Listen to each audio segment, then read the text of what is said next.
Hello guys, আসসালামু আলাইকুম। তো আজকে দেখাবো আপনারা কিভাবে বরকি দেখে নেবেন বা বরকি ভালো খারাপ ওইটা আজকে আপনাদেরকে দেখাবো ইনশাল্লাহ। যার কারণে অনেকে বরকি কিনে কিন্তু বরকি বা বাঁধাটা ভালো মতন দেখে না, যার কারণে মাছ ছুটে যায়, বরকি ভেঙে যায়। যার কারণে আজকে আমি আপনাদেরকে দেখাবো কিভাবে আপনারা বরকি বা চিনবেন বা বাঁধাটা দেখবেন, দেখলে আপনারা অবশ্যই বুঝতে পারবেন।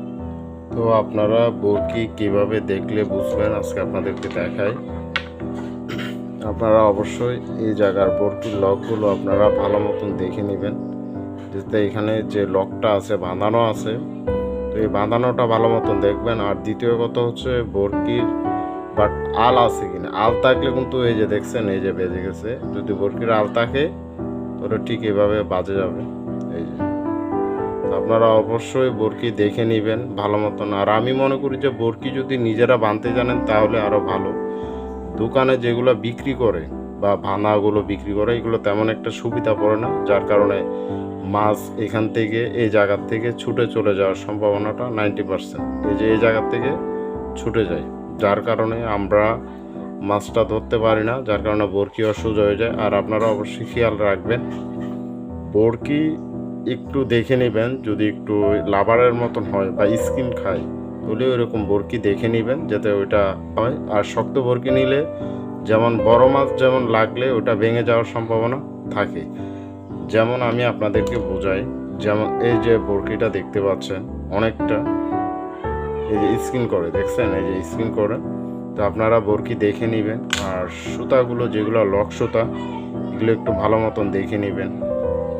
আমার একটা মামাতো ভাই ছিল, তো সে অনেক দিন ধরে বরকি মারতেছে, তো মাছ অনেক বা এখান থেকে ছুটে গেছে, এই যে জায়গা থেকে আচ্ছারা মাছ ছুটে গেছে বড় মাছ।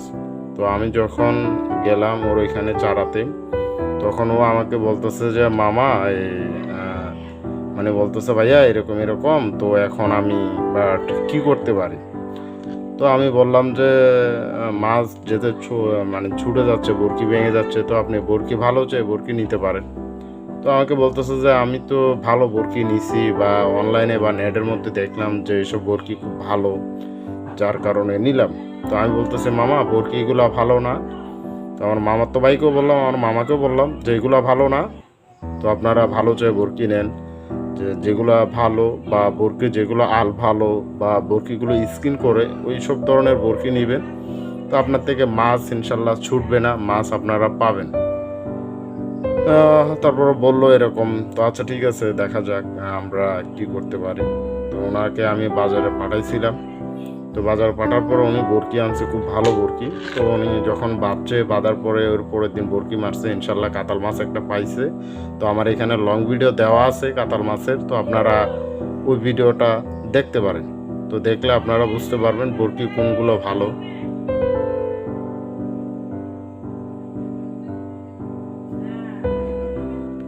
আর ভাই একটা ভিডিও বানাতে অনেকটা কষ্ট হয়, তো অবশ্যই ভিডিওটা আপনাদের যদি উপকার হয় অবশ্যই লাইক করবেন, বেশি বেশি শেয়ার করবেন।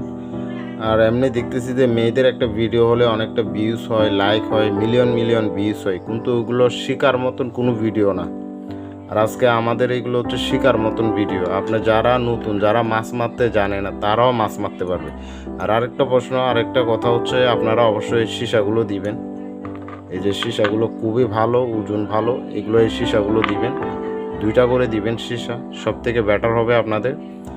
তো এটাই ভাই, কষ্ট লাগে, এত কষ্ট করে ভিডিও বানাই, ভিউজ হয় না, মানে ভিডিও বানাইতেও তেমন একটা আগ্রহ হয় না।